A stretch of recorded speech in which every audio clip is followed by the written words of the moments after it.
Le cinéma est à l'honneur comme chaque mardi avec Thomas Lécuyer. Bonjour Thomas. Mais bonjour Philippe. Comment ça va ce matin ? Ça va très bien, et vous ? D'être là, bah oui, ça va très très bien. On va découvrir ensemble les sorties de la semaine, les films à voir dans les salles obscures à partir de ce mercredi. Et c'est Vaiana 2. Et oui, ça y est, c'est l'arrivée du traditionnel Disney de Noël. Avec le Disney de Noël, c'est un peu comme le vin chaud et Mariah Carey, hein, on n'y échappe pas, même si parfois ça sent un peu le réchauffé. J'aime bien le lien entre Mariah Carey et le vin chaud. Il y a trois choses qui arrivent à Noël, au-delà des sapins. Il y a le vin chaud, Mariah Carey et Disney. Et le Père Noël. Et le Père Noël. Alors on le sait, la firme Disney est en crise. Ces derniers dessins animés originaux comme Wish ou Avalonia n'ont pas très très bien fonctionné, malgré le fait qu'ils étaient plutôt intéressant, mais ça a été des flops au box-office. Alors la stratégie des prochaines années, c'est de pas prendre de risques et d'enchaîner les suites des dessins animés qui ont connu le succès. Il y aura Zootopie 2, il y aura La Reine des Neiges 3, mais pour le moment, c'est Vaiana 2 qu'on peut découvrir cette semaine au cinéma pour partir loin des frimas de l'hiver sous la chaleur de la Polynésie. Après avoir reçu une invitation inattendue de ses ancêtres, Vaiana, qui a bien grandi et qui a même une petite sœur, entreprend un périple qui va la conduire jusqu'aux eaux dangereuses situées aux confins des mers des îles du Pacifique. Aventures et péripéties sont au programme, sans oublier de nouvelles chansons originales et le retour du poulet, le fer-valoir le plus drôle de l'univers Disney. Le poulet, c'est un petit personnage qui est avec Vaiana tout au long de ses aventures, un compagnon débile et attachant et un des personnages les plus drôles de chez Disney ces dernières années.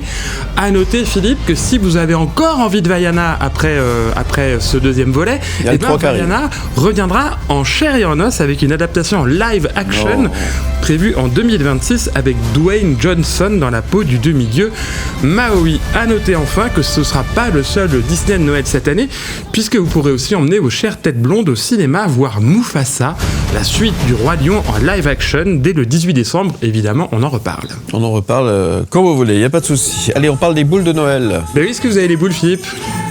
Oui. Pourquoi ? Parce que Nathalie et Antonin, eux, ils ont les boules et les boules de Noël, même dans la comédie française du même nom avec à l'affiche Valérie Bonneton, Cadmerade et Noémie Lvovsky. Pour la famille de Nathalie et Antonin, en effet, chaque année, le réveillon de Noël vire au cauchemar.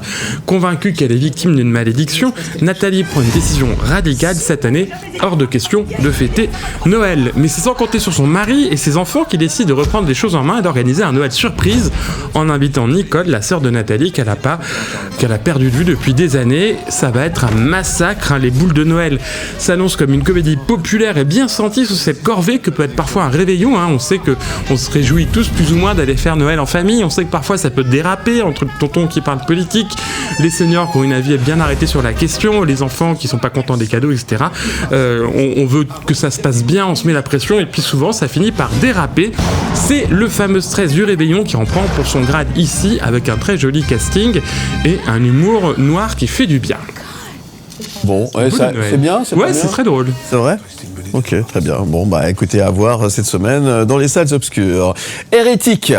Oui, alors changement total de registre avec le film d'horreur de la semaine et un savoureux Hugh Grant en contre-emploi. Hugh Grant qui a fait une remarque très drôle à la presse anglaise il n'y a pas très longtemps, parce que donc là il joue un rôle de méchant sadique et il dit c'est parce que maintenant que je suis vieux et moche, on me propose que des rôles comme ça.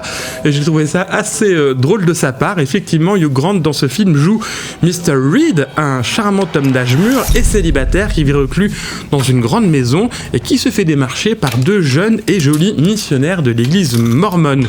Alors Monsieur Reed accueille les jeunes filles avec bienveillance, leur offre thé, tarte aux myrtilles et commence à parler religion avec elles. Monsieur Reed est un illuminé qui croit avoir percé le secret de tous les textes sacrés et avoir découvert la seule et unique religion.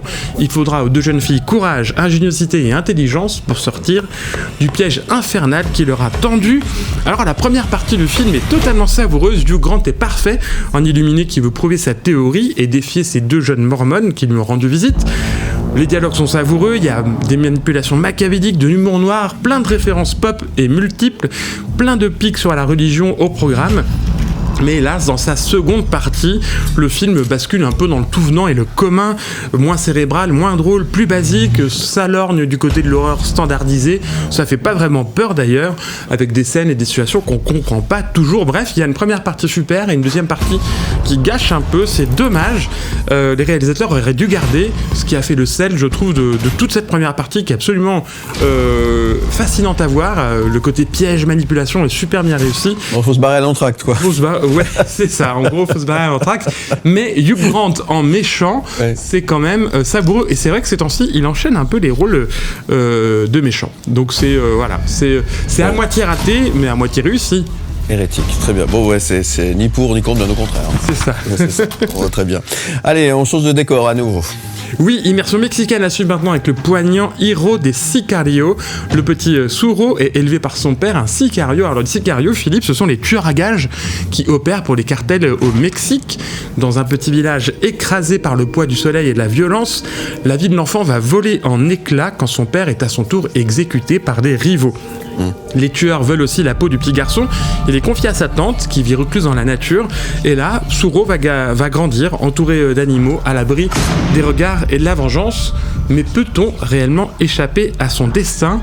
Le fils du sicario, marqué du prix du sang, va-t-il être obligé de devenir lui aussi sicario ? C'est un très très beau récit d'apprentissage aux allures de western contemporain et naturaliste. C'est aussi une vision glaçante du Mexique contemporain. On a l'impression que les jeunes de ce pays semblent avoir peu de chance de servir à autre chose que de chair à canon au cartel mexicain. Et on a aussi l'impression que seule la force protectrice des femmes semble pouvoir faire barrage à la folie des hommes et au cycle de la violence.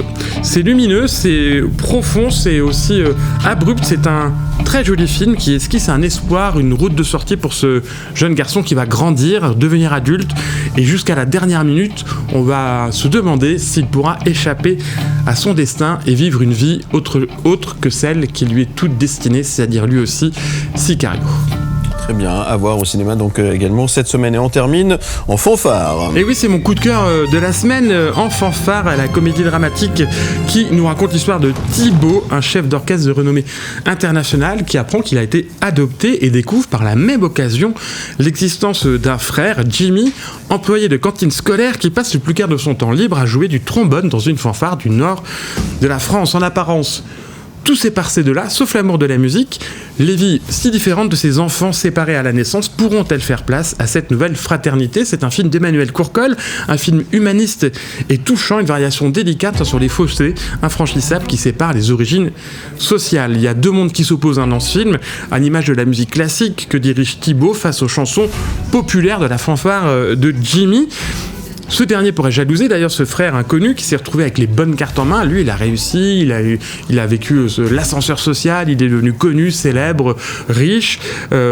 Jimmy, lui, il reste coincé dans sa banlieue du nord de la France. Mais au contraire, les deux hommes, qu'un problème de santé va unir à la vie et à la mort, vont s'atteler à combler ces fossés. C'est une comédie sociale très réussie qui interroge sur la nécessité de savoir d'où l'on vient, sur l'importance aussi des racines dans nos vies et sur la force des liens du sang. C'est un très beau film de réconciliation aussi entre ces deux frères qui ne se connaissent pas, avec deux acteurs incroyables, dont notamment Benjamin Lavergne. Merci beaucoup Thomas Lécuyer, film à voir donc également dès ce mercredi dans les salles obscures. Merci Thomas, on se retrouve dans un instant avec votre invité. Oui, on aura le plaisir d'accueillir Agathe Rédinger pour son film Diamant Brut. Voilà, c'est dans un instant, vous retrouvez évidemment toutes les sorties en podcast et en images sur le site mlemedia.ch. C'était votre rendez-vous du 7e art avec Cinétoile. Cinétoile.ch.